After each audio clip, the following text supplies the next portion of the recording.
નમસ્કાર મિત્રો, હું એડવોકેટ અક્ષય મારું ભાવનગરથી. મિત્રો, આપણે જીએસટી વિશે ચર્ચા કરતા હતા. જીએસટી વિશે સેક્શન 44માં એન્યુઅલ રિટર્નની વાત છે.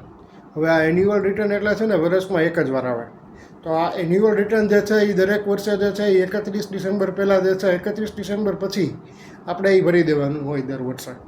તો આ એન્યુઅલ રિટર્નમાં જો કોઈ મિસ્ટેક થઈ જાય તો આપણે પેનલ્ટી, ઇન્ટરેસ્ટ અને એવી બધી વસ્તુના લોચામાં પડીએ. તો આ વસ્તુને અવોઇડ કરવા માટે સૌથી પહેલાં તો શું કરવાનું? ઇનિશિયલ સ્ટેજ કેવું હોય ખબર છે? ક્રિકેટ જેવું, કે આપણે ઇંગ્લેન્ડની પીચ ઉપર રમતા હોઈએ અને બોલ જબરદસ્ત સ્વિંગ થતો હોય તો કેમ ઓફ સ્ટમ્પની બહારનો દડાવો એ મૂકવા પડે. એમાં એવું જ હોય. બેઝિક વસ્તુ છે ને એ ફરે જ નહીં. એ કેવી બેઝિક વસ્તુ છે કે તમારે જે છે એ સૌથી પહેલાં તો અનરજિસ્ટર્ડ પર્સન પાસેથી ખરીદી જ નથી કરવાની. એટલે મૂળ વસ્તુ જે છે એ એમાં ખરીદી છે. ખરીદી તમે જો અનરજિસ્ટર્ડ પર્સન પાસેથી કરો અને એવું પકડાય કે આ ભાઈએ જે છે એણે ખરીદી કરી હતી અને એનો ટેક્સ જે છે એને પે નથી કર્યો, તો આ કંકોત્રી જે છે એ આપણા ઘરે આવે ટેક્સની, કે ભાઈ આ જે છે એ તમારે હવે ટેક્સ તમારે ભરવાનો અને નેક્સ્ટ ટર્મમાં જે છે એ તમારે એની ક્રેડિટ માગવાની. એટલે એમાં આપણી કસરત વધી જાય. એટલે સૌથી પહેલાં તો જે વ્યક્તિ પાસેથી ખરીદી કરો છો ને એનું ટેક્સનું બિહેવિયર જોઈ લેવાનું. પ્લસ બીજું શું કરવાનું કે ઇનપુટ ટેક્સની ક્રેડિટ જે છે એ આપણે ક્લેમ કરતા હોઈએ ને દર વખતે, તો એ સાચી અને વ્યવસ્થિત રીતે કરવાની. પ્લસ જેનું ટર્નઓવર જે છે એ ધંધાનું જો 20 લાખથી વધારે છે તો એ એકાઉન્ટ્સ એને ઓડિટેડ રાખવાના.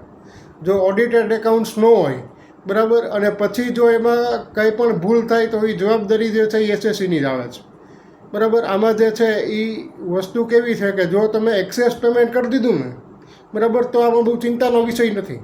કારણ કે એક્સેસ પેમેન્ટ કરી દીધું તો એ વસ્તુને જે છે એ સરકાર કેવી રીતે એક સારા બિહેવિયર તરીકે લે છે. એટલે જે એક્સેસ પેમેન્ટ કરી દીધું ને એનું રિફંડ એ 24 કલાકની અંદર આપી દે છે. પણ જો તમે ડિફોલ્ટર થયા ટેક્સ બાબતમાં તો બીજા બધાની તો નથી ખબર, પણ આ સરકાર તો મૂકે નહીં. કારણ કે વિકાસના કામો એવા કરે છે. કારણ કે આ ટેક્સના પૈસા જે છે એ અલ્ટિમેટલી વાપરવાના ક્યાં હોય? ડેવલપમેન્ટમાં. હવે વસ્તુ એવી થઈ કે તમે તમારી ફાઇનાન્શિયલ આખું વર્ષ 1 4 થી 31 માર્ચ સુધીનું જે હોય છે એમાં એક મેથડ્સ ઓફ એકાઉન્ટિંગ હોય. હવે એમાં ઘણા વેપારી કેવું કરે કે 6 મહિના એક મેથડથી ચોપડો મેન્ટેન કરે. હવે જેવા 6 મહિના પૂરા થાય ને એવી એ આખી સ્ટોક રજિસ્ટરની મેન્ટેન જ ફેરવી નાખે. આખી સ્ટાઇલ ફરી ગઈ હોય. પહેલાં લાસ્ટ ઇન ફર્સ્ટ આઉટ હોય ને પછી ફર્સ્ટ ઇન લાસ્ટ આઉટ હોય. એટલે જે વ્યક્તિ ઓડિટ કરે ને એ 6 મહિનાનું ઓડિટ પૂરું કરે ને ત્યાં એ ટલ્લે ચડી ગયો હોય. એટલે આ વસ્તુ નહીં કરવાની. તમારે તમારા સ્ટોક રજિસ્ટર જે છે એ પહેલાં વર્ષ શરૂ થાય ને પહેલાં મગજમાં નક્કી કરી લેવાનું કે મારે આ મેથડથી હાલવું છે. પછી નક્કી કરી લીધા પછી 31 માર્ચ પછી જે છે એ મેથડ તમારે ફેરવી નાખવાની બીજા વર્ષે.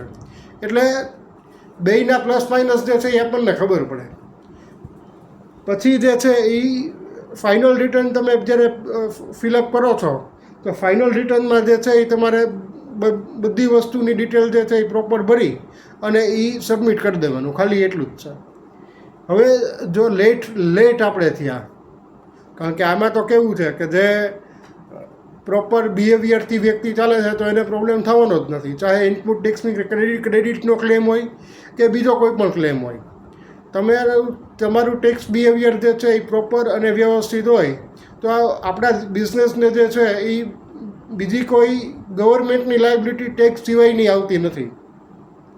આમાં મોદી સરકાર જ્યારથી 2014માં આવી છે બરાબર, આ જીએસટી આવ્યું 2017માં. હવે આ અપીલનું પ્રોવિઝન જે છે ને, અપીલનું પ્રોવિઝન રિફંડ બાબતનું, એ સરકારે આમાંથી ક્લોઝ જ કાઢી નાખ્યો. વેટ હતો ને ત્યારે એ ક્લોઝ હતું. મૂળ 500 રૂપિયા રિફંડ લેવાના હોય, 150નું પેટ્રોલ પડી ગયું હોય. આ વસ્તુ થતી હતી. પણ અપીલનું પ્રોવિઝન એટલે કાઢી નાખ્યું કે તમે જ્યારથી ઇનપુટ ટેક્સની ક્રેડિટ ક્લેમ કરી અથવા તો કોઈ વસ્તુની રિફંડ ક્લેમ કર્યું તો 90% રકમ જે છે એ તમારી 24 કલાકની અંદર તમારા ખાતામાં જમા થઈ જાય છે. પણ જો ખોટું કર્યું અને પકડાણા તો આમાં રોજનો 100 રૂપિયા દંડ છે, જે 5000થી વધે નહીં એટલો. તો મિત્રો, આશા રાખું છું કે આજનો લેક્ચર સમજાણો હશે. મારું નામ છે એડવોકેટ અક્ષય મારું. મોબાઈલ નંબર છે 94 26 39 59 41. નમસ્કાર મિત્રો, જય હિન્દ, જય સંવિધાન.